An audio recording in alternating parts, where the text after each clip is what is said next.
Alam po ninyo kung bakit ko sinasabi ito. Kahapon, sa ating programa, Mike Abilay. Anniversary po, ngayon, 3 years anniversary ngayong araw na ito, ang Mike Abilay sa telebisyon.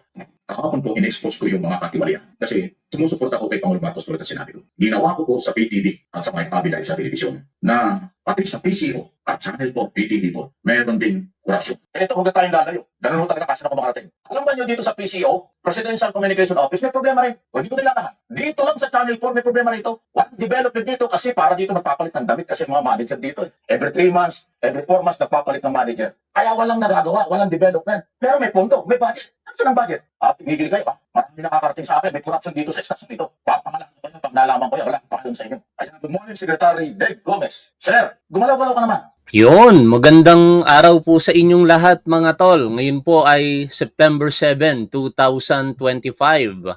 Ang ating Pangulong Bongbong Marcos, meron pong 3-day state visit diyan po sa may Cambodia. Kanina po ay pumahimpapawid na po sa bansa pong iyan ang ating Pangulong Bongbong Marcos, 10 ng mga kasama niya pong opisyalis ng ating gobyerno. Kaya ipanalangin po natin patuloy ang kanyang kaligtasan at syempre yung kanyang seguridad. Alam naman natin na marami pong nagnanais sa ating Pangulo ng hindi maganda ngayon dahil po talagang nilalabanan niya ang kaliwat kanang korupsyon sa administrasyon pong ito. Talagang sinamantala ng mga mapagsamantalang politiko, opisyales ng gobyerno at mga pribadong individual ang marahil inaakala nilang kabaitan ng ating Pangulong Bongbong Marcos. Pero nagkakamali po sila sapagkat kung mabait si Pangulo, hindi naman po nito nakakalimutan ang dapat managot kapag ka ikaw po ay may kasalanan. Meron nga pong podcast, ito pong si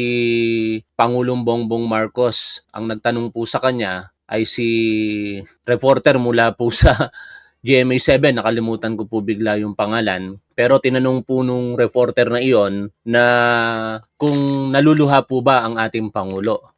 Ang sagot po ng ating Pangulo, syempre, oo, kasi hindi niya maisip bakit ginawa ito ng mga mapagsamantalang taong gobyerno sa ating mga kababayang Pilipino. Anyway, yan po ay ang damdamin ng ating Pangulo sa pakikipaglaban sa korupsyon, partikular sa ilalim ng kanyang administrasyon. At hindi natin masisisi kung may mga personalidad na naglalabas na rin po ng saloobin sa kasalukuyan sa kaliwat kanang. Hindi naman bago lamang po ito, pero matagal ng mga problema sa iba't ibang departamento ng ating gobyerno, partikular ang mga corrupt public officials. Isa po dyan ay ito pong si Mike Abe. Ano po, kamakailan siya po ay naglabas ng kanyang saloobin sa kanyang YouTube channels, yung Mike Abe Opinions and Mapinoy TV. Ito pong re-reactionan po nating video, latest po itong vlog ni Sir Mike Abe kung saan tinawag niya na mistulang diktador at walang respeto. Ito pong acting PCO secretary. Salamat si Vico Morales. Naalala ko na, salamat sa pagpapaalala, no? Ito pong acting PCO secretary na si Dave Gomez, binanatan na po ni Mike Abe. Kasi sa paniniwala po ni Mike Abe, mukhang natutulog yata ito sa pansitan. Tapos pagka pinuna mo, nagagalit daw. Kaya sabi ni Mike Abe, hindi na daw po siya babalik pa diyan po sa PTV4, IBC at sa Radyo Pilipinas. Tinawagan pa nga daw po siya kahapon nitong si Dave Gomez. Ang ginamit pa daw pong telepono ayon kay Mike Abe ay yung telepono po ni Undersecretary Claire Castro. Pero alam po ninyo mga tol, ang pagsasabi po ng saloobin, kanya-kanya po tayo ng paniniwala. May mga nagtatanggol sa PCO na dapat daw po in-internalize na lamang po ito. Pero hindi natin masisisi si Mike Abe sapagkat siya po ay talent lamang diyan sa PCO. Hindi naman po siya regular na empleyado na pwede mo pong sikilin kung ano po yung gustong sabihin, no? Wala pong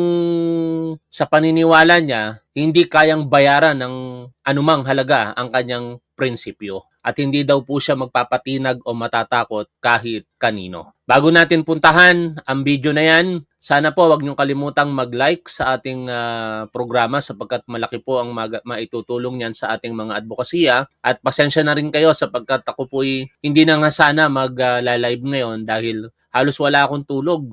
Hindi ako makatulog. I do not know kung ito po ba ay epekto ng sleep apnea. Pero sinubaybayan ko din kasi kanina yung naging laban ng ating kampiyon na si Alex Ayala. 2:00 po nagsimula yung laban eh. Kaya sinubaybayan ko po yon, tapos matapos halos ng mag-aalas 5 na ng umaga. Na nakatulog ako almost 3 hours lamang ano, kaya medyo tinatamad na talaga sana ako mag-live. Pero ganun pa man, alam nyo naman na ito din po ang aking hanap buhay, kaya hindi ko dapat pabayaan. At sa puntong ito, binabati din po natin ang ating kampyonato na si Alex Ayala. Napakagaling. Comeback is real. Ika nga, biruin mo, nung pinapanood ko, nawawalan na ako ng gana kasi tambak siya nung unang set 6-1. Pero buti na lamang nung second set, bagamat medyo nakakakaba, naipanalo niya. Higit sa lahat, medyo lumamang na talaga siya ng todo pagdating po sa third set. Yan po si Alex Ayala,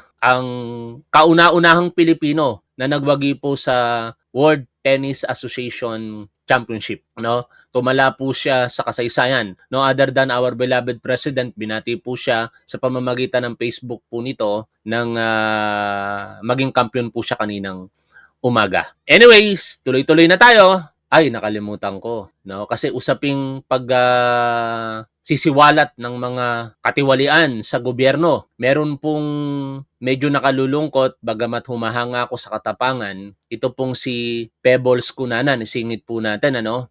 Kasi nagtatago po si Pebbles Cunanan ngayon dahil sa dami niya pong nakakalaban, no? Ang dami niya po kasing binangga. Kaya Pebbles Talakera. Kaya nasa ibang bansa daw po siya at nagtatago. Ito, basahin po natin yung post niya. Kanina, nabasa ko lamang po ito. Sabi niya matutulog na siya. Pero mukhang di natulog kasi panay post eh.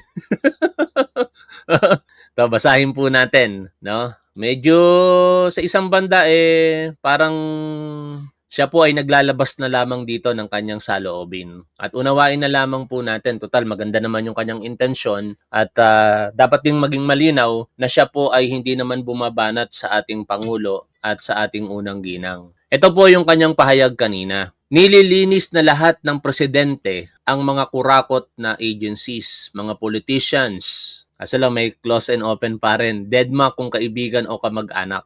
No? Sana walang ganong sitwasyon na kapag kakaibigan, kamag-anak ng ating Pangulo, hindi na iimbestigahan. Sana wala. Hindi ko sinasabi na hindi ako naniniwala sa ginagawa ng presidente. No comment na lang, baka sabihin bumabaligtad na naman ako. Nagtataka lang kasi ako, ang tagal ko nang sinasabi sa mga post ko si Acusar, pero never siyang kinwestiyon. Walang maayos na pabahay. Pero I believe si Secretary Acusar hindi na po sa DSUD eh. NHA project 4 years na hindi man lang naipakita in public yung project kasi hindi pa din tapos. Wala na pong budget. Sa DAR, patuloy pa din ang land grabbing. Pero kung paring buo ng presidente, ang sekretary ng DAR, kaya namin upuan ni Ma'am Shian o ni Ma'am Shi Pyra ang kurakot sa DAR with the Secretary and the President. Kompleto ang resibo namin ng mga pangungurakot ng DAR. Seryoso po itong mga alegasyon ni Pebbles Talakera dito. Yung anak ni Martires, bakit Yusek pa din sa DAR? Yun po, bang pinsan ni Hanilet ay Yusek pa din sa DSUD? Tapos nag-upo pa ng kurakot na bagong Yusek sa DSUD. Bureau of Custom, may list ako ng mga pangalan ng mga gago kaya nakakalabas ang smuggling. Bureau of Immigration, may list din ako ng mga pangalan ng mga gago, dyan yung isa close pa sa First Lady. DENR, ang dami din. DFA, dito kayo maloloka. DOH, meron din. Sa totoo lang, yung mga inupo ng presidente nung nalaman nila na maraming kurakot sa mga ahensya nila, imbes na ayusin yung mga ahensya, tinuloy nila ang pangungurakot. Kukulangin ng 3 taon, hindi maaayos ng presidente lahat ng kurakot sa mga ahensya ng gobyerno. Karamihan, mga tao na Duterte, hindi alam ni BBM, kaya naloloko ako sa intel niya. Pero marami din sa side ni BBM na kurakot. Kaya naguguluhan ako. Gusto sanang ibulgar lahat, kaso baka sabihin, bumabaligtad na naman ako. Pero wala akong pakialam, magalit na kayo sa akin, ibubulgar ko mga kurakot under PBBM. Nakakaloka din sa Bureau of Immigration. Ang dami pa ding tao si Duterte sa loob. Tuwing nagpo-post ako, lagi niyong sinasabi sa akin, itawag ko daw sa isumbong mo sa President Hotline. Direkta po ako nagbibigay ng info sa palasyo. Hindi ko alam kung bakit hindi pinapansin. Tao sa palasyo ang kausap ko. Nung binatikos ko si PBBM,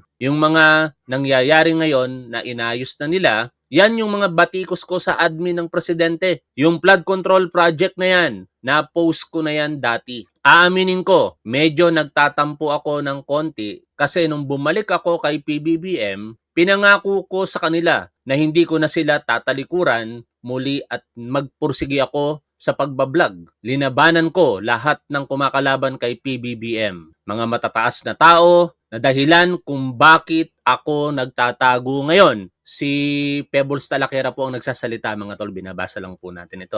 Hindi ko sinasabi na responsibilidad ako ni PBBM. Ginawa ko to kahit patayin ako para patunayan sa mga loyalista na humusga sa akin na hindi ako bumaligtad. Marami kayong hindi alam sa istorya kung bakit ako nawala sa kanila. Isa na dyan si Daryl at Amy. Alam ni FL yan. Nalulungkot lang ako kasi nasa ibang bansa ako nagtatago dahil sa paglaban sa mga kaaway ni PBBM. Pero, ayoko nang magsalita. Ang gusto ko lang uli sabihin at ipaalala sa kanila, sana lang wag niyong iparamdam sa akin uli yung pinaramdam niyo sa akin noong umalis ako kay PBBM. Hindi ko sinasabi na aawayin ko sila ha. Nangako ako na hindi ko na sila tatalikuran. Hindi ko alam kung alam ni PBBM at FL na nagtatago ako. Pero alam ko na alam nila yan. Wala akong mapil na pag-aalala yung mga taong na ngayon ko lang nakilala at mga tumutulong sa akin. Sila yung sumusuporta sa nangyayari sa akin. Pati yung mga kaklose ko na Yusek at Asek, deadman na nila ako. Okay lang, walang problema sa akin yon at never na akong hihingi ng pabor sa inyo. Yan po ang medyo madamdaming pahayag nito pong si Pebbles Talakera. At ako'y naunawaan ko naman siya, mga tol, sapagkat personally, nakausap ko kasi ito dati. Na-interview pa nga po natin ito. At nararamdaman ko kay Pebbles Talakera yung sinseridad na makatulong sa gobyerno. Pero syempre, hindi naman natin hawak ang isipan ng ating Pangulo at ng mga taong nakapaligid sa kanya. Kung ano man yung mga nagiging aksyon nila sa mga sumbong ni Pebbles Talakera, hindi ko alam. At kung meron man, sana para po sa bayan at sa bawat Pilipino. At sa isang banda, ito na po yung topic talaga natin. Ganito rin po ang malasakit nito pong si Mike Abe, no? Ibinulgar niya po ang katiwalian sa PCO. Partikular yung mga nasisirang mga pasilidad na sa lumipas na mga taon ay halos hindi daw po ginagawa. Kaya hindi tuloy matanggap nito pong si Mike Abe na nakikita niya po yon araw-araw. Kaya nakapaglabas po siya ng kanyang saloobin. At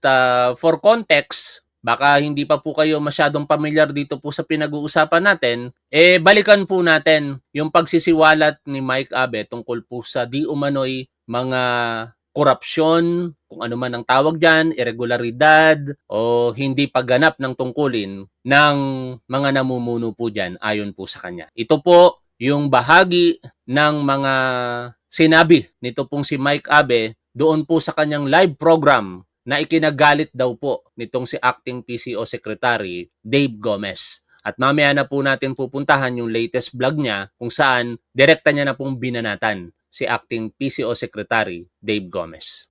At sabi, umalis na po sa PTV4, People's Television, Office of the President, at IBC 13, kasama ng Ang Radyo Pilipinas, under ng Presidential Communication Office. Si PCO Secretary Dave Gomez po ang ayaw na or napapigil, ang tamang nagpapigil, ayaw niya sa Mike Abe.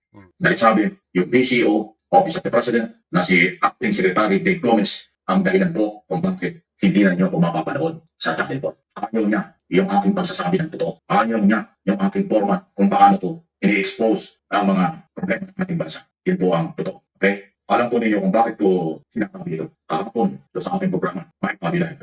Anniversary po ngayon, 3 years anniversary ngayong araw na ito. Ang Mike Abe Live sa telebisyon. Kahapon po in-expose ko yung mga katiwalian. Kasi sumusuporta ko kay Pangulo Marcos tulad na sinabi ko. Ginawa ko po sa PTV at sa Mike Abe Live sa telebisyon na pati sa PCO at channel po, PTV po, meron din korupsyon. Ito kung tayong lalayo. Ganun ho talaga kasi na kumakarating. Alam ba nyo dito sa PCO, Presidential Communication Office, may problema rin. O dito nila lahat. Dito lang sa Channel 4 may problema rito. Walang development dito kasi para dito magpapalit ng damit kasi mga manager dito. Every 3 months, every 4 months nagpapalit ng manager. Kaya walang nagagawa, walang development. Pero may pondo, may budget. Ano saan ang budget?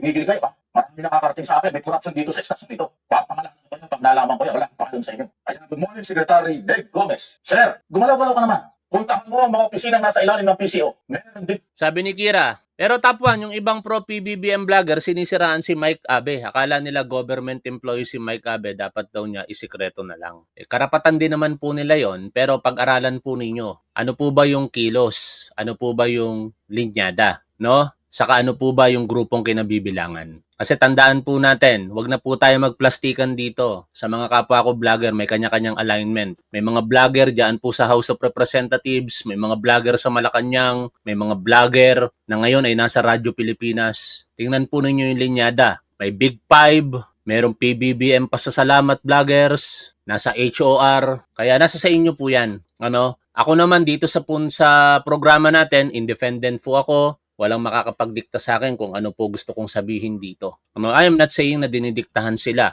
Maaring yun po yung paniniwala nila, mali si Mike Abe. Pero sa paniniwala ko, tama lamang itong ginagawa ni Mike Abe na dapat kalampagin ang dapat kalampagin. corruption yan. Ang magagalit, guilty. At magalit kayo, mag-guilty kayo, wala akong pakialam sa inyo. Sobra na eh. Saan ka naman nakakita ng, naku, sandali. Sa'yo bukuhin ko na. Kasi explain ko na yung problema rito. Easy. Ay, naku. Saan ka nakakita ng building? Mula sa pinakamataas hanggang sa ground floor, may tulo. May tulo. Bakit natulo? Limital pa. Maintenance. Dito, ang mga kwarto, walang aircon. Office of the President. Pinagmamalaki natin Office of the President. At ay, may budget po yan. Taon-taon may budget. Kaya ngayon, may budget po, Secretary Gomez. Sir, ang tumaharap ka sa pagdinig ng Senado at Kongreso tungkol sa ating budget. Ilaban mo naman ito. Linisin mo ito. Papalit-palit tayo dito ng manager. Hindi ko alam kung anong ginagawa nila. Diba? Sa totoo lang, ha? Every 3 months, nagpapalit ng manager dito. Magagaling yung mga napili, pero nagsisimula pa lang sinibak na. O, ay, magagawa. Maglagay ka rito ng manager na matagalan.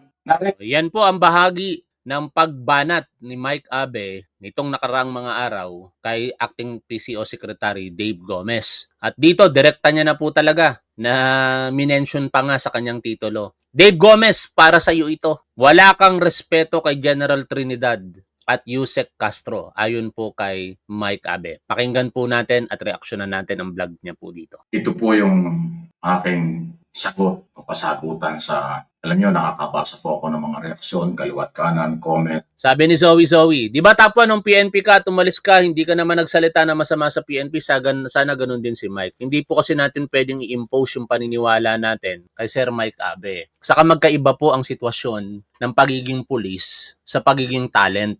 No? Si Mike Abe, sinabi niya talent po siya dyan, hindi siya regular employee. Ako bilang pulis noon, permanent capacity ako, no? At ako'y nanumpa to serve and protect. Kapag ka magsasalita ka laban sa organisasyon mo, meron kaming tinatawag na internal machinery, disciplinary, no? Or grievance, disciplinary machinery. Pagka merong hindi nagugustuhan ng pulis, doon mo ilalahad. Hindi ka dapat magsasalita kagad sa publiko katulad ng ginawa po nung Pontilla Steve na patrolman. O, tingnan nyo nangyari sa kanya, tanggal din po siya sa pagiging pulis. Hindi natin pwedeng ikumpara yon Zoe. No? Huwag natin ikumpara yung isang situation na hindi comparable. Okay? Balik po tayo dito po sa pakikinig kay Mike Abe. Kaliwat kanan. Hindi lang dito sa aking mga channel, kahit sa ibang mga channel. By the way, salamat nga pala ko doon sa mga nakunawa, intindi, at naninindigan din sa ating pong advocacy para sa katotohanan at katarungan sa pera ng mga mamayang Pilipino. Hindi na po talaga ako babalik sa PTV. Kasi po, ipinakita nila sa akin, naramdaman ko at sinabi nila. Bakit ganyan ang nararamdaman ni Mike Abe? Kasi syempre, perhaps natamaan din yung ego niya. No? Hindi na tayo magpaplastikan dito. Prangkahan lang. Pero I support Mike Abe. Siyempre, kahit sino naman sa tingin mo, ginagawa mo yung tama, ipinaglalaban mo yung prinsipyo mo, at bilang isang talent na alam niya naman siguro marahil kung ano yung kontrata na kanyang pinirmahan. Ganito kasi yan mga tol eh. Ang mga talent, pumipirma po yan ng kontrata.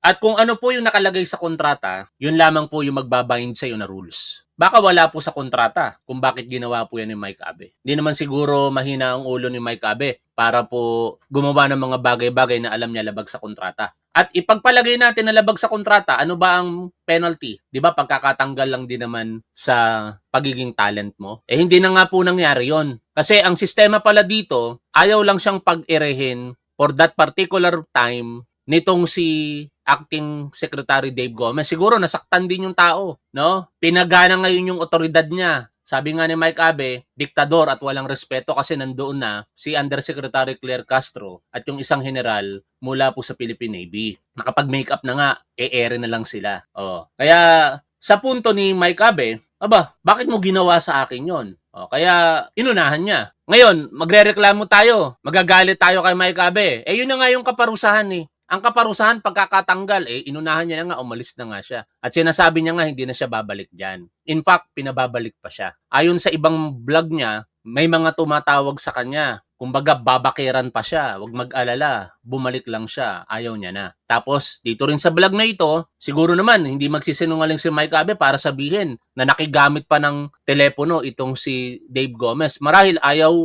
sagutin ni Mike Abe yung telepono nitong si Dave Gomez, kaya ang tumawag si Undersecretary Claire Castro at nang sagutin, ibinigay kay Dave Gomez at pinababalik siya.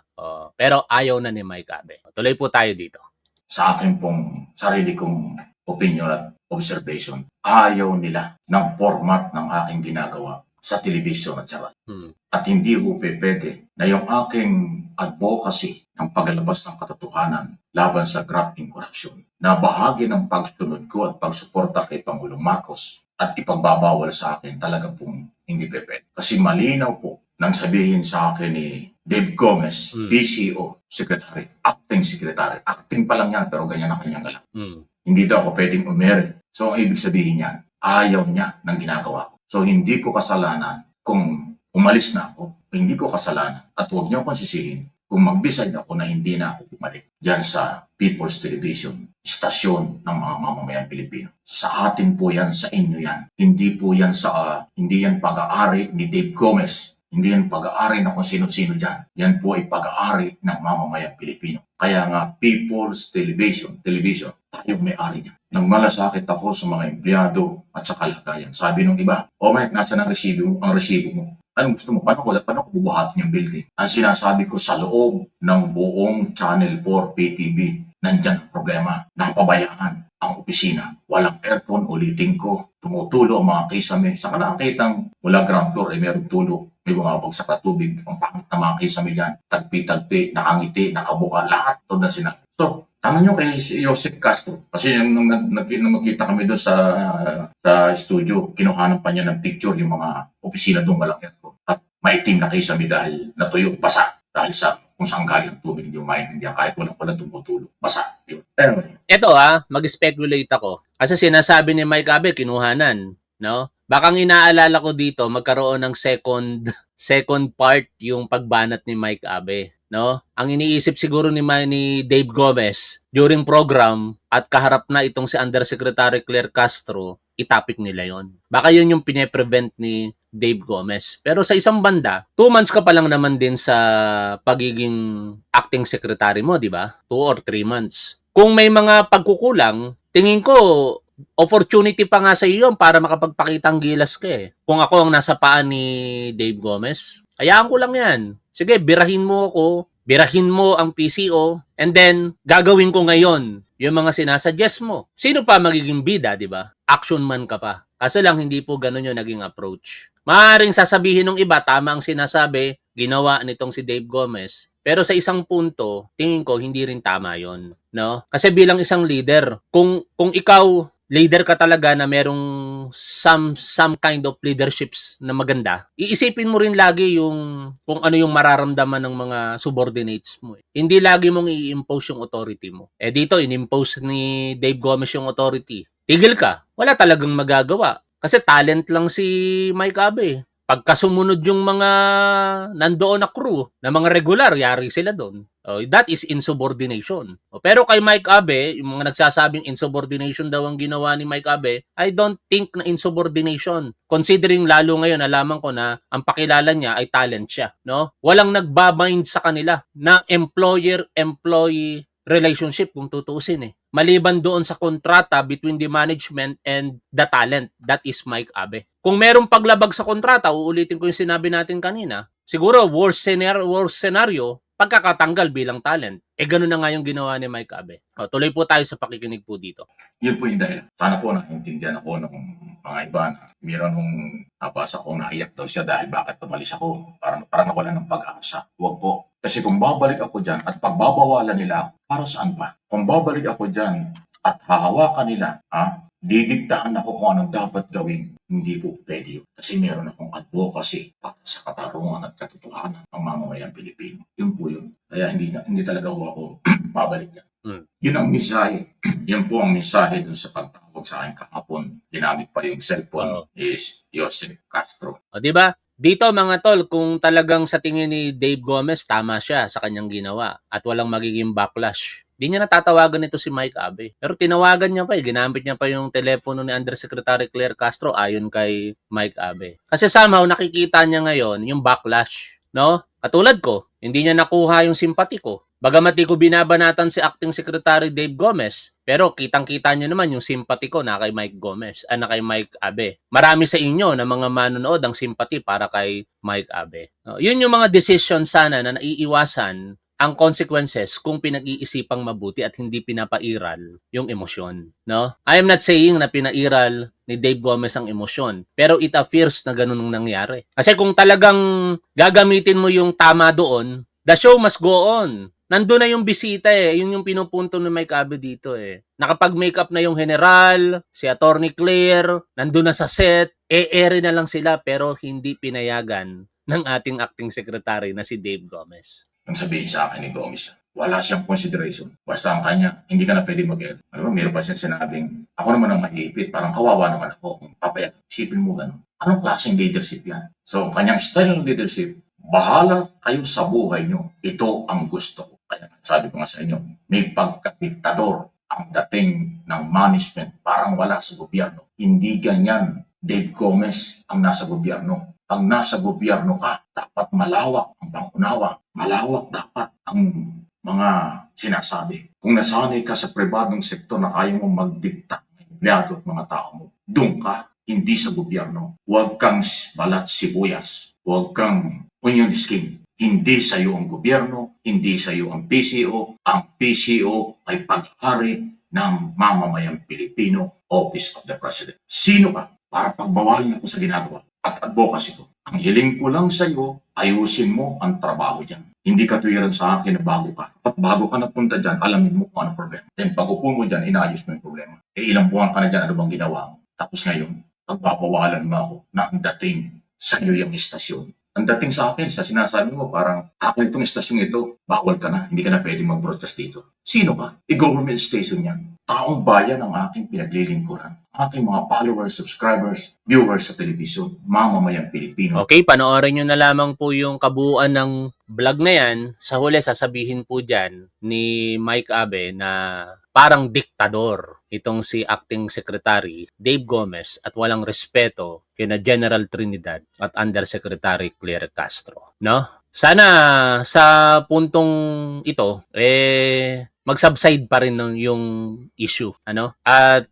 dito naman sa ating programa, bagamat simpatiko na kay Mike Abe, hindi ko rin naman binabanatan si Dave Gomez. Kasi di ko rin naman alam ang kanyang istorya, no? Ang naririnig pa lang natin talaga yung istorya ni Mike Abe. Ganun pa man, kung ganyan yung sitwasyon, meron talagang problema na dapat tugunan sa PCO. At hindi po dapat yan itinatago, hindi po yan dapat ipapagsawalang bahala na lamang. Bagkos, that is a challenge. No? Uulitin ko, kung ako po ang leader at may mga ganyang sitwasyon, sisiguraduhin ko na maaayos yan. No? Kasi pagka naayos yan, sigurado ang makikinabang po dyan, hindi lang naman yung mga empleyado, pati taong bayan. Sa huli, sino ang magiging maganda at mabango ang pangalan? Di ikaw bilang pinuno ng departamentong iyong pinamumunuan. Kaya hoping for the best tayo sa dalawang ito. Kaya Mike Abe, naniniwala ako na siya po yung magpapatuloy sa kanyang mga layunin, sa kanyang mga advokasya sa pamamagitan ng dalawa niya pong channel, ito pong Mapinoy TV at saka yung Mike Abe Opinions. Kay Acting Secretary Dave Gomez naman, sana kahit hindi naging maganda ang sitwasyon sa pagitan po ninyo ni Mike Abe, marami na rin po kasi nakakarating sa atin na yung mga sinasabi niya, sinisigundahan po ng ilang mga empleyado. Marami nga po pala, hindi lang ilan. Maraming mga empleyado ng PTV, Radyo Pilipinas, I do not know IBC, kasi may mga nagme-message sa atin pinaparating yung pagsang-ayon nila. At sana daw matulungan sila. No? Sana makita nyo po yan, Secretary Dave Gomez. Otherwise, pagka yung mga ganyang maliliit na bagay pa lamang, hindi nyo na po magawang tugunan. How much more kung malaki po ang kakaharapin ninyong pagsubok sa hinaharap, di ba? Yung pagpapakita kasi ng kaayusan ng pamumuno kahit sa maliit na bagay, magre-reflect po yan sa pagharap sa mas malaking pagsubok. Kaya sana hindi po kayo mahusgahan ng dahil lamang dito. No? And with that, maraming salamat po sa inyong lahat mga tol. At pagkasinipag ako ulit mamaya at hindi pa ako makatulog, mag-live tayo. Kasi may mga umuugong na balita na baka mapalitan ng speaker na si Martin Romualdez, pati ang Senate President na si Chis Escudero. Pag-usapan po natin yan pag hindi po ako nakatulog kagad. Hanggang dito na lamang. Shoutout po sa inyong lahat. Lagi po nating tandaan kung ano po ang tama at dapat, doon po tayo. Keep safe. See you always. Bye for now mga tol.